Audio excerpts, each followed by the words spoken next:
ठीक है, वो भी उसका कुछ पता नहीं है।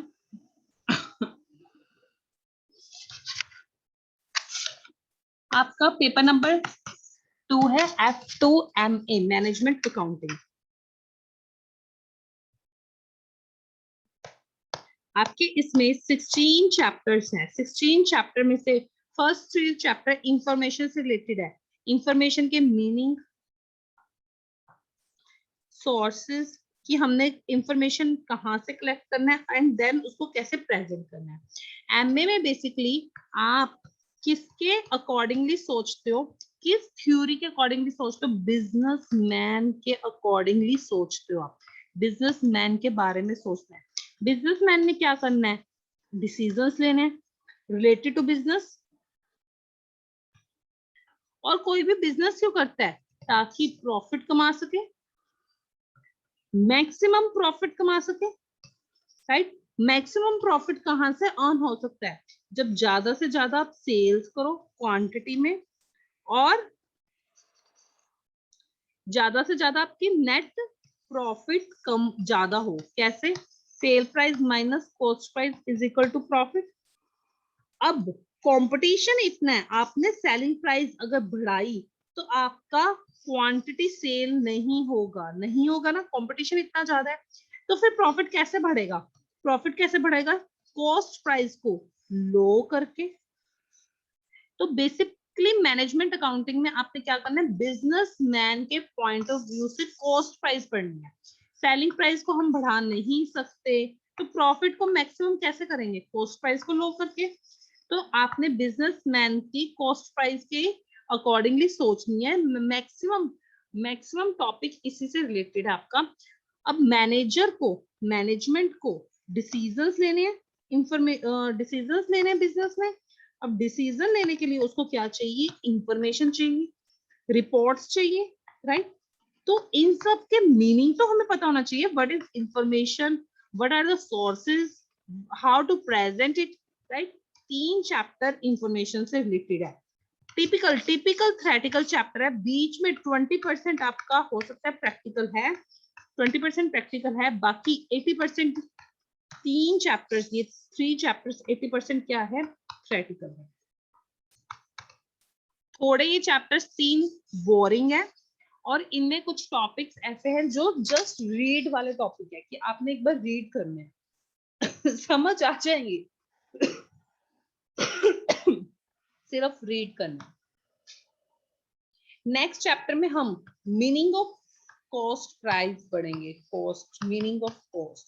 क्योंकि मैंने आपको कहा कि मैनेजर को कॉस्ट से बहुत प्यार है, उसने कॉस्ट को बहुत प्यार करना है, कॉस्ट को कम करना है, रिड्यूस करना है। इससे पहले हमें कॉस्ट का मीनिंग पता होना चाहिए, then type classification of cost पता होना चाहिए। एक एक क्लासिफिकेशन को हम डिटेल में पढ़ेंगे। देन कॉस्टिंग के टाइप्स बोल दो, कॉस्टिंग सिस्टम बोल दो, ये है दो। अब कॉस्टिंग कई कंपनीज में प्रोसेस होता है, कई कंपनीज में बैच होता है, और कई कंपनीज में जॉब होता है। डिफरेंट टाइप्स ऑफ कंपनीज जो कॉस्टिंग को डिफरेंटली यूज करती है, डिफरेंट टाइप्स ऑफ कॉस्ट। उन पे कौन सी कॉस्टिंग लगेगी, जॉब लगेगी, बैच लगेगी, या प्रोसेस लगेगी। ये सब बातें किसकी थी, ये सब बातें किसकी थी, मैन्युफैक्चर की बातें थी, मैन्युफैक्चरर। ये बात हम किसकी कर रहे हैं, सर्विस प्रोवाइडर की। 10 चैप्टर किससे रिलेटेड है, सर्विस से। 11 चैप्टर में हम कॉस्टिंग के प्रिंसिपल्स पढ़ेंगे। अब आपको पता है मैनेजमेंट ने कॉस्ट प्राइस अज्यूम करनी है, देन उसमें अपना मार्जिन ऐड करना है, और सेलिंग प्राइस डिसाइड करनी है। वो ऐसे तो नहीं करता ना, पहले सारी की सारी ऑल प्रोडक्शन कर ले, देन मार्जिन ऐड करके सेल करे, नहीं ना। जैसे जैसे प्रोडक्शन होती जाती है वैसे वैसे सेल भी होती जाती है, राइट। पहले सारी प्रोडक्शन करे, दिस इज पॉसिबल, नो। इसलिए कॉस्ट प्राइस हमेशा क्या होती है, पहले हम अज्यूम करते हैं, बजट्स बनते हैं, पता ही है पहले बजट्स बनते हैं, राइट। तो हमारा नेक्स्ट टॉपिक इसी से रिलेटेड है। हम अपनी कॉस्ट फोरकास्ट करेंगे। One of the forecasting technique है बजटिंग, और कैपिटल बजटिंग उसका टाइप है। 3 टॉपिक्स किस पे हो गए? फोरकास्टिंग पे। अब जो हमने बजट में सोच लिया था और एक्चुअल में जो हुआ, दोनों में डिफरेंस होगा। उन डिफरेंस को हम कहाँ पढ़ेंगे? Standard cost. जो हमने एक्चुअल में हुआ और जो फोरकास्ट किया, दोनों का डिफरेंस, राइट। 16 चैप्टर में हम मैनेजमेंट की परफॉर्मेंस को मेजर करेंगे। लास्ट में हमने क्या करना है? मैनेजमेंट की परफॉर्मेंस को मेजर करना है कि मैनेजमेंट ने कैसा काम किया, अच्छा काम किया है या गलत काम किया है, लॉस में है कंपनी या प्रॉफिट में है। ठीक है, इंट्रोडक्शन मिल गई आपको। एमए का सब्जेक्ट इंट्रोडक्शन, चैप्टर 16 टोटल किस पार्ट में डिवाइडेड है? फर्स्ट 3 चैप्टर्स आपके हैं इंफॉर्मेशन से। 4 to 9 चैप्टर्स क्या है? कॉस्टिंग मैन्युफैक्चरर की। 10th chapter costing service provider की। 11th चैप्टर कॉस्टिंग के प्रिंसिपल्स। 12th 13 14 3 चैप्टर्स किससे हैं? Forecasting. 15th chapter differences in budget and actual. 16th chapter performance measurement, management की परफॉर्मेंस चेक करना। क्लियर? सिलेबस क्लियर हो गया? हाँ जी, हाँ जी ma'am. Yes. Next syllabus discuss होने के बाद हमने क्या बात करनी है?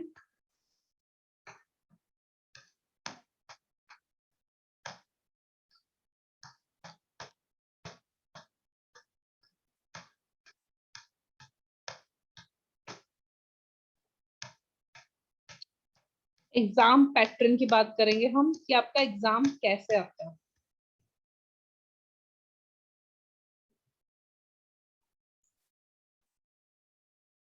आपके एग्जाम में 2 सेक्शन आएंगे, section A and section B.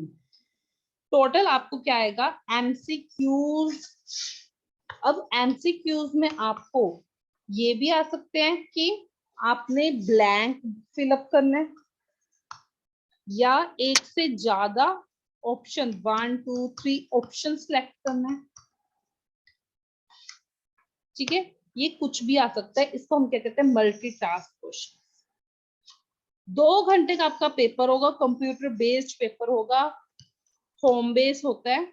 आप कल्याण इंस्टीट्यूट में भी दे सकते हो और घर पे भी दे सकते हो, जो आप एड्रेस फिल करोगे उसके अकॉर्डिंग भी दे सकते हो। 2 सेक्शन आएंगे। फर्स्ट सेक्शन आपका 70 मार्क्स का होगा, 35 क्वेश्चन आएंगे, मतलब ईच क्वेश्चन 2 मार्क्स के।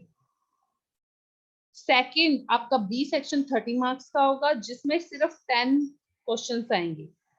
3 10 क्वेश्चन, मतलब ईच क्वेश्चन 1 मार्क्स। 3 क्वेश्चन आएंगे, हर क्वेश्चन 10 मार्क्स का होगा, और उसमें कुछ भी हो सकता है। ज्यादातर क्या होता है? 10 क्वेश्चन आते हैं छोटे छोटे से, पर 5 भी आ सकते हैं, तो ये 2 हो जाएगा। वो डिपेंड करता है, इसलिए गिवन भी नहीं, राइट। 2 और होगा।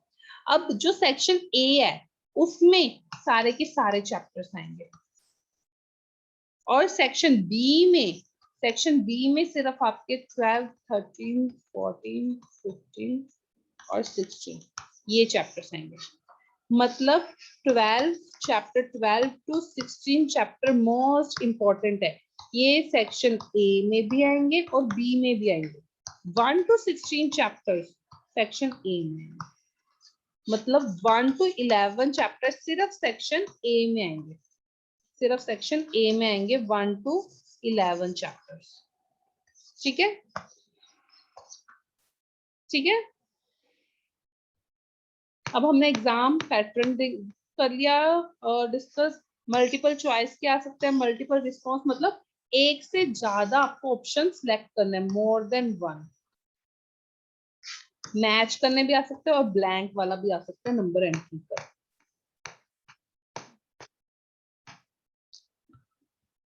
सिलेबस हो गया डिस्कस, एग्जाम पैटर्न हो गया डिस्कस। नेक्स्ट है class. 5 days in a week class होगी, तो आपका 2.5 मंथ्स में हो जाएगा, रेगुलर क्लास होगी तो। 25% के आपके टेस्ट होंगे। कितने हो गए? 4 टेस्ट हो गए ना। देन आपके मॉक टेस्ट होंगे, ठीक है। मतलब टेस्ट कैसे होंगे? 1 to 5 चैप्टर्स के होंगे, फिर 6 to 10 चैप्टर्स के होंगे, फिर 11 to 14 चैप्टर्स के होंगे, फिर 15 और 16 चैप्टर। ये टेस्ट आपके, test 1, test 2, test 3, test 4, right. और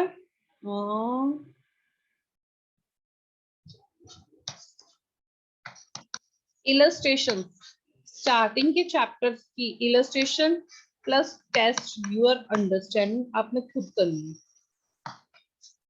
बाद के चैप्टर्स की इलस्ट्रेशन 50-60%, क्योंकि कोई भी सब्जेक्ट है, आप पहले भी पढ़ते थे स्कूल में चाहे अब पढ़ते हो, आपको पता है कि स्टार्टिंग के चैप्टर्स क्या होते हैं, थोड़े इजी होते हैं, बाद के चैप्टर्स थोड़े टफ होते हैं। उनकी इलस्ट्रेशन ऑलमोस्ट 50% मैं करवाऊंगी आपको, बाकी आपने खुद करनी है। टेस्ट अंडरस्टैंडिंग सारी आपने खुद करनी है। हर टेस्ट से पहले आपकी एक डाउट क्लास होगी। अब मुझे ये बताओ, सिलेबस कंप्लीट करने के बाद आपने टेस्ट देने हैं, ये साथ साथ टेस्ट देने हैं? ये वाले बैच टू बैच डिफर करता है, जैसे बैच आपका स्टार्ट करना चाहते हैं वैसे स्टार्ट हो जाएगा। अब मुझे अपना अपना रिस्पॉन्स चैट बॉक्स में लिख दो। जॉय, मनजोत, सिमरन।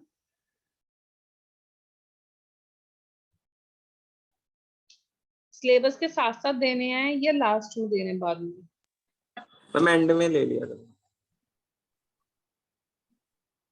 जॉय,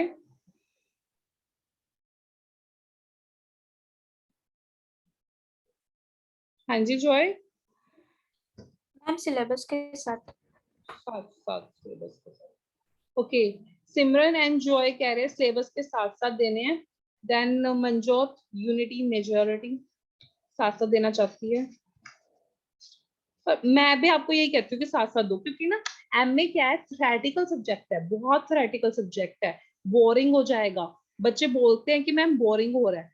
साथ साथ टेस्ट देते रहो ना तो ठीक रहता है, स्टिल बेटर रहता है कि कुछ थोड़ा अच्छा लगता है कि हाँ टेस्ट हो रहा है, कुछ हम कर रहे हैं, कुछ पढ़ रहे हैं। नहीं तो थ्योरेटिकल सब्जेक्ट क्या होता है, घर पे पढ़ के ही नहीं आते। क्यों? कि यहाँ पे पढ़ाया, ठीक है, समझ आ जाता है, रीड कौन करेगा, फिर उसको याद नहीं कोई करता। समझ आ गया, ठीक है, अंडरस्टैंडिंग बन गई, ठीक है, याद नहीं कोई करता। कुछ पॉइंट्स याद करने वाले भी होते हैं, तो फॉर्मूलाज वगैरह, तो साथ साथ ही ऑप्शन बेटर रहता है। आज हम चैप्टर नंबर 1 शुरू करेंगे, accounting for management. First 3 chapters काफी थ्योरेटिकल है, एमए को उससे जज मत करना फर्स्ट 3 चैप्टर से। पहले हम करते हैं इंफॉर्मेशन डाटा, दोनों का मिल। डाटा क्या है? रो फैक्ट्स, सिंपल से सिंबल्स बने हुए हैं, लेटर्स लिखे हुए हैं, नंबर है, ऐसी क्वेश्चन +1 +2 में क्वेश्चन आते होते थे आपको, जिसमें ट्रांजैक्शन लिखी होती थी कि हाँ परचेज इतनी की करी है हमने, सेल इतने की करी है, रेंट पे की है, वो कुछ हमें बताते थे। वो सिर्फ क्या थी? इवेंट्स एंड ट्रांजैक्शन थी। आप आंसर में क्या करते थे? जर्नल एंट्रीज बनाते थे, लेजर बनाते थे, ठीक है, ट्रायल बैलेंस बनाते थे, then profit and loss and balance sheet ये बनाते थे। ये क्या थी? प्रोसेसिंग। और ये क्या था? आपकी इंफॉर्मेशन। ये क्या था? डाटा। जो डाटा लगाया, डाटा क्या था? सिंपल सी लाइनें लिखी हुई हैं, नंबर्स लिखे हुए हैं, लेटर्स लिखे हुए हैं, रो फैक्ट्स लिखे हुए हैं, जो रिकॉर्ड तो हो चुके हैं बट अभी प्रोसेस्ड नहीं हुए, प्रोसेस्ड नहीं हुए उनको हम क्या कहते हैं, जो प्रोसेस नहीं हुए उनको हम क्या कहते हैं, डाटा। जो प्रोसेस हो चुके होते हैं उनको हम क्या कहते हैं, इंफॉर्मेशन। डाटा क्या है, रो फैक्ट्स, उन पे प्रोसेसिंग हुई, इंफॉर्मेशन बन गई। इंफॉर्मेशन एक मीनिंगफुल चीज है, एक मीनिंगफुल चीज है। इंफॉर्मेशन के प्रोसेस हो चुकी है, प्रोसेस हमने इस तरीके से करी थी, कुछ मीनिंग निकले, कुछ मीनिंगफुल निकले पर्सन के लिए जिसको हम इंफॉर्मेशन दे रहे हैं, उसके लिए कुछ मीनिंगफुल निकले, राइट। डाटा सिर्फ रिकॉर्डेड होते हैं और इंफॉर्मेशन प्रोसेस्ड होती है, राइट। अब नॉर्मल सिंपल लैंग्वेज में डाटा और इंफॉर्मेशन एक ही बात है, बट आप एसीसी करोगे, डाटा और इंफॉर्मेशन में डिफरेंस आपको पता होना चाहिए। डाटा को इंफॉर्मेशन में कन्वर्ट किया जाता है।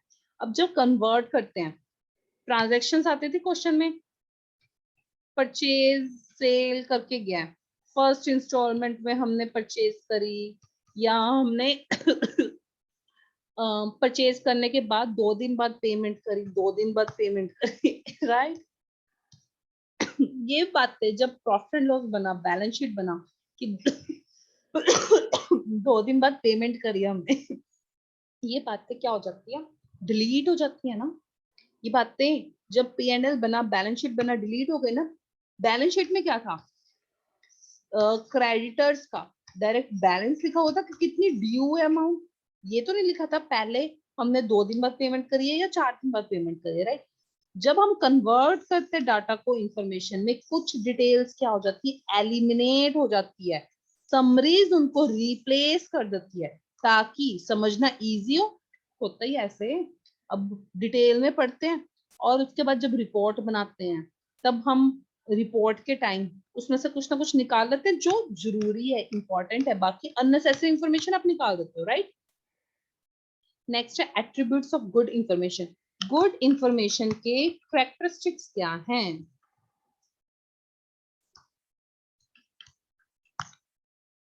इसके लिए आपको क्या वर्ड याद रखना है, एक्यूरेट। एक्यूरेट याद रखना है हमेशा।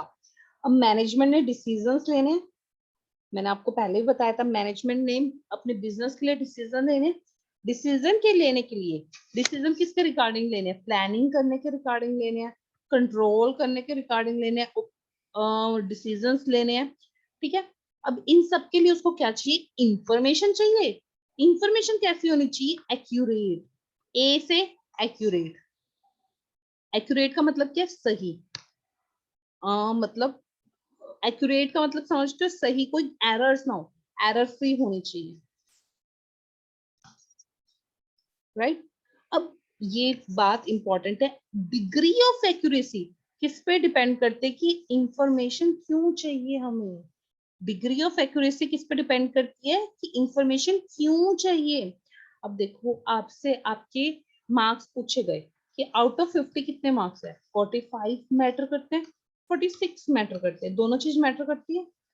आपसे परसेंटेज पूछे गए कि +2 में या +1 में आपके कितने परसेंटेज है, आपने कहा 92%, एक ने कहा 92.65, एक ने कहा 92.45।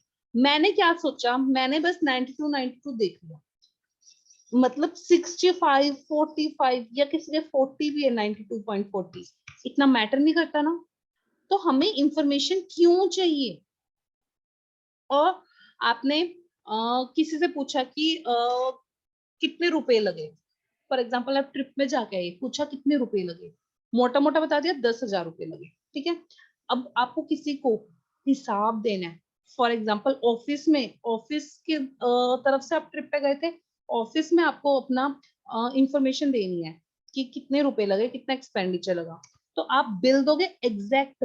अगर 10,200 भी लगे ना तो इतना ही दोगे, ये तो नहीं दोगे मोटा मोटा 10,000 ही लगे हैं, राइट। इंफॉर्मेशन क्यों चाहिए, आपके एग्जांपल्स दी हुई है, ये एग्जांपल्स पढ़ते हैं, बहुत अच्छे एग्जांपल्स हैं।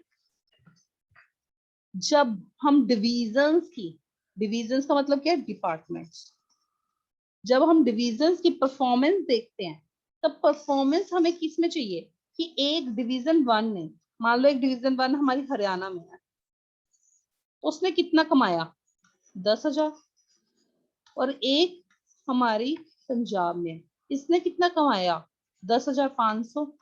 तो हम क्या करेंगे, मोटा मोटा दोनों एक ही बराबर है, ठीक है। हम नियरेस्ट की बात करेंगे, पर जब कॉस्ट देखनी है किसी भी आउटपुट की, किसी भी प्रोडक्ट की, प्रोडक्ट ए की कॉस्ट कितनी है, प्रोडक्ट ए की कॉस्ट और प्रोडक्ट बी की कॉस्ट कितनी है, 10.6, 10.4, मैटर करती है ना ये चीजें। हम नियरेस्ट सेंट भी देखते हैं, मैटर करती है ना।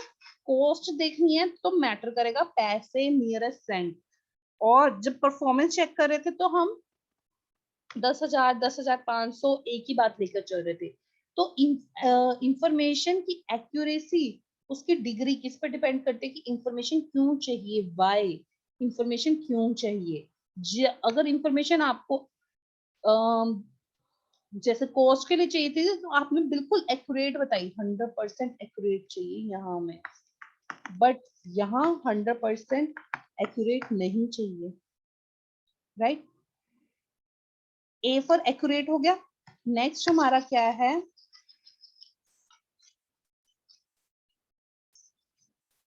कंप्लीटनेस।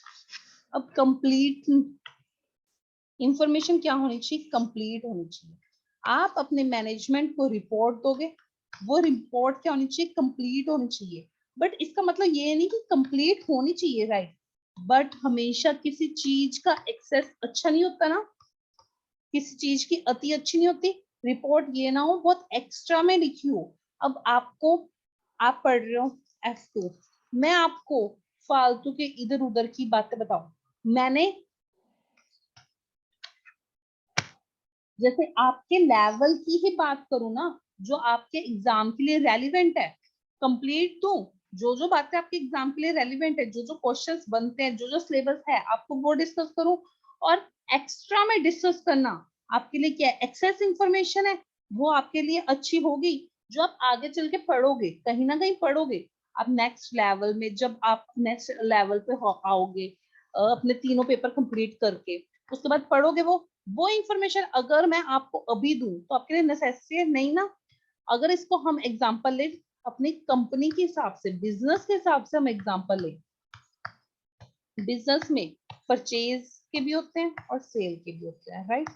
अब परचेज वालों को, परचेज मैनेजर को मैंने कोई रिपोर्ट देनी है, तो मैं पूरी रिपोर्ट दूं उनकी इंफॉर्मेशन, पर उस रिपोर्ट में अगर मैं सेल डिपार्टमेंट की भी बात लिख दूं तो परचेज मैनेजर को कोई जरूरत है उसकी, नहीं ना। उसके लिए क्या है, एक्सेसिव है, ना ही रेलिवेंट। कंप्लीट इंफॉर्मेशन जरूर दो, बट जितनी आपको जरूरी है उतनी ही दो।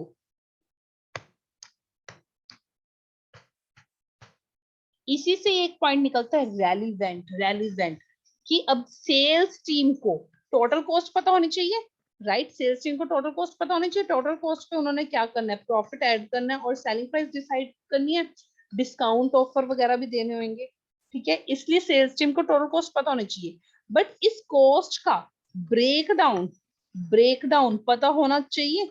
ब्रेकडाउन की जरूरत है कि मटेरियल पे कितना लगा, लेबर पे कितना लगा, ओवरहेड पे कितना लगा, ये बताने की जरूरत है नहीं ना। ये रेलिवेंट नहीं है। सिर्फ रेलिवेंट जिस पर्पस के लिए आपने इंफॉर्मेशन कलेक्ट की है, इंफॉर्मेशन देनी है जिस पर्पस के लिए, उस पर्पस से रिलेटेड हो। रेलिवेंट एंड कंप्लीटनेस काफी हद तक सेम है। रेलिवेंट मतलब आप रेलिवेंट ही बातें लिखो जो उनके लिए जरूरी है, बट वो बातें सारी लिखो जो उनके लिए जरूरी है।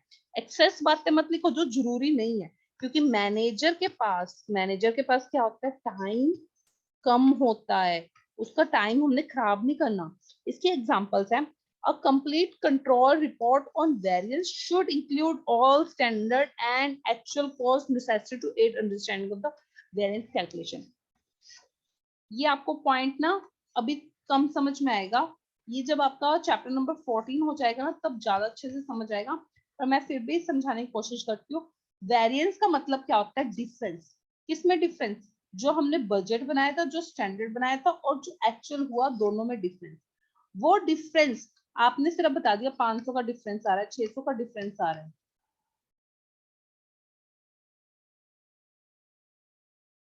ठीक है, वो डिफरेंस आपने अपनी रिपोर्ट में, कंट्रोल रिपोर्ट में लिख दिया, साथ में ही आपने सब कुछ इंक्लूड किया कि कितना हमने बजट बनाया था, कितना एक्चुअल बनाया था। सिर्फ डिफरेंस लिख दो कि 500 का डिफरेंस है, 600 का डिफरेंस है, इज इट इनफ? नहीं इनफ ना। आप ये लिखोगे कि बजट कितना था 1000 का, एक्चुअल कितना हुआ 500, तो 500 का डिफरेंस आ रहा है, राइट? तब जाके 500 का डिफरेंस आया। ये किस लिए? अंडरस्टैंडिंग के लिए जरूरी है, इसलिए कंप्लीट होनी चाहिए इंफॉर्मेशन।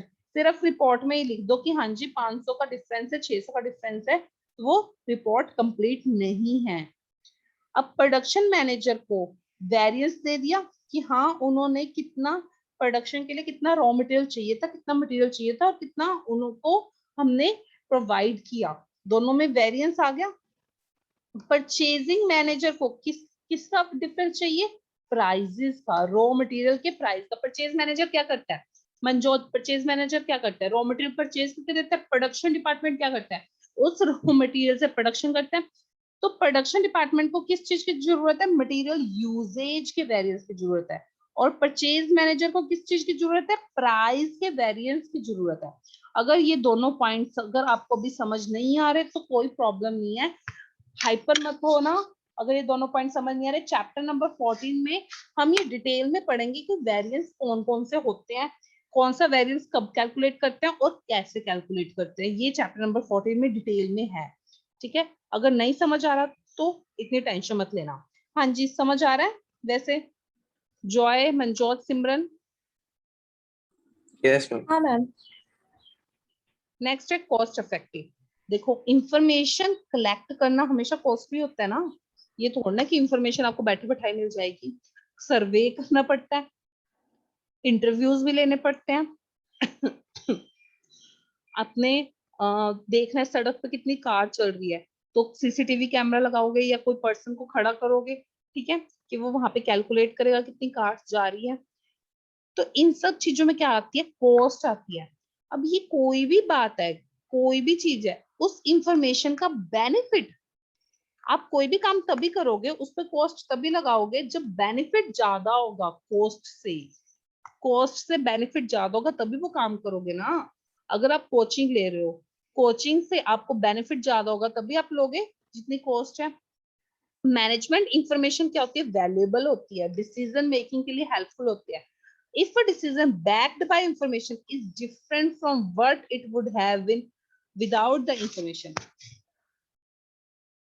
आपके पास इंफॉर्मेशन नहीं थी, आपने क्या कहा? कोविड में काम नहीं है, कोविड में काम नहीं है तो बिजनेस बंद कर दो। पर अगर आपके पास इंफॉर्मेशन होती तो आप कहते कि हाँ कोविड में काम कम है।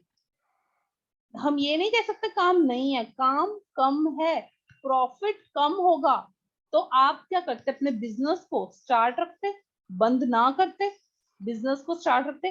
तो इंफॉर्मेशन होने से इंफॉर्मेशन होने से आपका कितना नुकसान बच गया, इंफॉर्मेशन होने से कितना नुकसान बच गया, वो क्या है? उस इंफॉर्मेशन की बेनिफिट है, उस इंफॉर्मेशन का बेनिफिट है। बेनिफिट हम कैसे निकाल लेंगे? जो हमारा लॉस सेव हुआ। अगर हम डिसीजन लेते इंफॉर्मेशन के होने से, वो डिफरेंट होता। अगर हम डिसीजन लेते विदाउट इंफॉर्मेशन, तो जो वैल्यू ऑफ इंफॉर्मेशन क्या है? Amount of money save. ये पॉइंट समझ आ गया?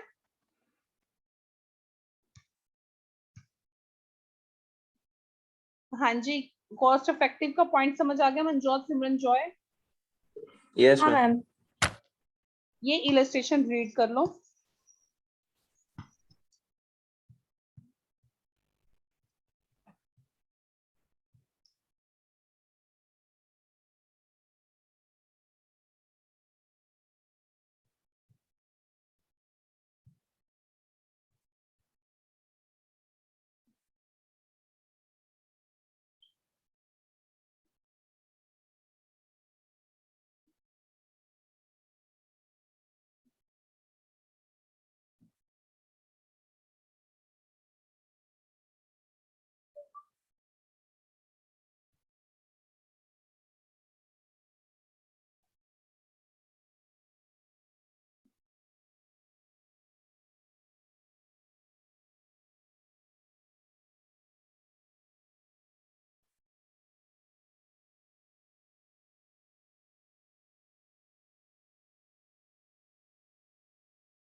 हाँ जी,